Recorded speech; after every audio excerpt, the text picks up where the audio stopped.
السلام عليكم ورحمة الله وبركاته. كسو دوادا كبعية سوفتوير آلابات قبرتين كورسوين كلا دوان وكلا بحا أفكا إنجليزية صومالي قبا كورس كيني إنو سعودي كويك بوكا 2016 بانواني وحنو ماري عاشر كيني صديحي طمناد براكتيكال كا قيبتا براكتيكال كا عاشر كينو وحكو حاد ليا سيلز ريتان marka hadda alaabna laga iibsado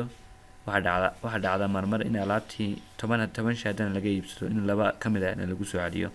marka sidee aad u horgareyn lahayd marka adoo program quickbook isticmaalaya baan casharkan ku sameyn doonaa dhinaca practicalka u leeyahay markaad programka soo furatid waxaad sameynaysaa marka ugu horeysa inventory-geeni baan eegaynaa aan tusay inta alaabood noo taala waxa noo taala inventory-ga bariiska oo kale xunoo yaala 96 baa bariis baa noo yaala marka waxaan ka soo qaadanaa in laba kamid ah lagu soo celiyay marka waxaan tagaynaa customers marka alaabta lagu soo celiyay korgaran lahayd customers baa tagaysaa waxaad ka sii tagaysaa customers markaad tagtid create a credit memo of refund baa tagaysaa ku dhifo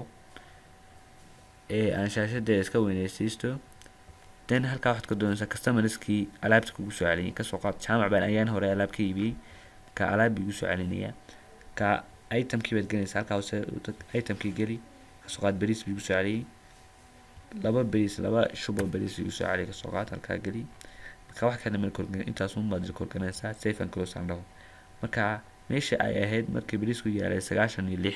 hadda waxa yaalay 98 maadaama laba kamid lagu soo celiyay safe and close marka safe and close daadid kan ku soo saaraya marka wuxuu yiri alaabtii labadii bariis ee kugu soo celiyay saddexdan option muqsiinaya ma alaab deen baa laga jarayaa alaabtii lagu soo celiyay mise lacag baa la siinayaa mise alaab kale laga iibinaya saddexdaas un baad qofka ikhtiyaar u leeyahay tamka alaabta kugu soo celiyay ama in lacag siisid ama in deen hore lagu laga jaro ama in alaab kale ka iibsid ka soo qaad waxaan dhahnaa lacag baan u siiyanaa ninkii alaabta ugu soo celiyay labadii deeshub lacagtoodii baan siiyanaa okay baad dahaysaa marka wuxuu noo soo saarayaa boxkan marka cashkaaga laga jaraya haale okay baad dahaysaa cashkaaga laga jaraya marka hadda labadii shub oo celinay lacagtii oo lagu soo celiyay lacagtoodiina waan bixinay aan tago inventory-ga ka eego inventory baan inta ma tagaya bariiskayga muxuu noqday 98 markii hore 96 buu ahaa 98 buu noqday